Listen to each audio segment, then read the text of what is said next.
Saya tidak mengetahui gejalanya dan juga tidak merasakan apapun, tahu-tahu sudah mengalami stroke yang cukup parah. Bahkan bisa sampai kematian loh stroke itu, Fer. Maafin gue ya, Fer ya. Aduh, jangan pergi dulu dong. Kita lihat dulu liputan yang ini. Stroke tak melulu menyerang mereka yang lanjut usia. Syakir, pria 19 tahun inilah contohnya. Ia pernah mengalami stroke yang cukup berat akibat kecelakaan motor yang dialaminya tahun 2006 lalu. Masa kritis sempat dialaminya, bukan hanya menjadi lumpuh, tapi juga gegar otak parah yang diikuti rusaknya jaringan otak kiri. Sehingga ia tak bisa mengingat kembali masa lalunya. Sakit suka cuma kayak gimana sih, kayak sakit terus tergan ya, saya susah ya, sakit bilang ya Allah harusnya bujang aja gitu. Itu sampai sekarang sakit tuh kayak benar-benar gak bisa ingat-ingat apa lagi. Akibat kecelakaan tragis itu, kini Syakir mengalami trauma. Iya kan suka, emang Syakir tuh suka sama itu motor. Jadi kalau dipakai buat ketrek itu udah yang akhirnya gak mau gitu. Sebuah harapan besar tumbuh dalam dirinya.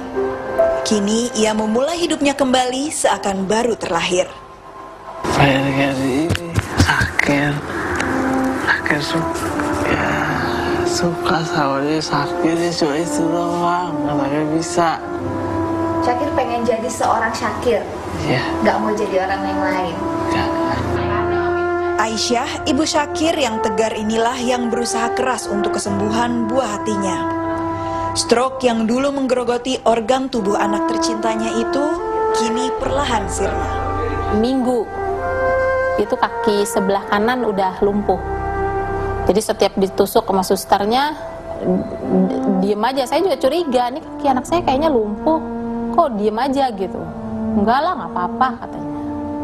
Ya udah, hari Minggu hari Seninnya itu dua-dua udah lumpuh. Tak hanya pengorbanan materi yang diberikan, tapi kesabaran serta keikhlasan menjaga dan mengajarkan anaknya kembali dari awal dilalui wanita ini dengan tabah. Menjaga dia tetap nyaman, dia tetap tidak ada rasa sakit. Namanya orang yang kondisinya tidur terus kan.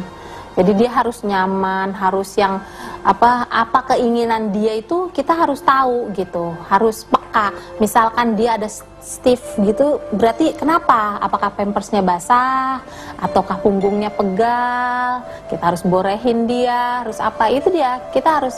Nah itu dia yang saya takut ini terjadi di kubitus. Itu dia yang saya paling takut gitu. Jadi yang lain saya udah tenang, walaupun memang kondisi anak saya seperti patung, tapi organ-organ dia sudah bekerja secara normal. Dukungan orang tua serta keluarga tercintalah yang membuat Syakir bertahan hingga kini. Selain pengobatan medis, penderita stroke akan cepat sembuh dengan dukungan serta kasih sayang orang-orang di sekitarnya. Nyatanya, Syakir kini mulai tumbuh kembali layaknya anak remaja normal. Yugarati, Gatot Trihardianto, Jakarta. Ya pemirsa, tadi itu profil Syakir yang terserang stroke di usia yang masih muda, dan stroke memang menyerang tidak hanya orang tua saja, tapi orang yang muda bahkan anak-anak. Dan sekarang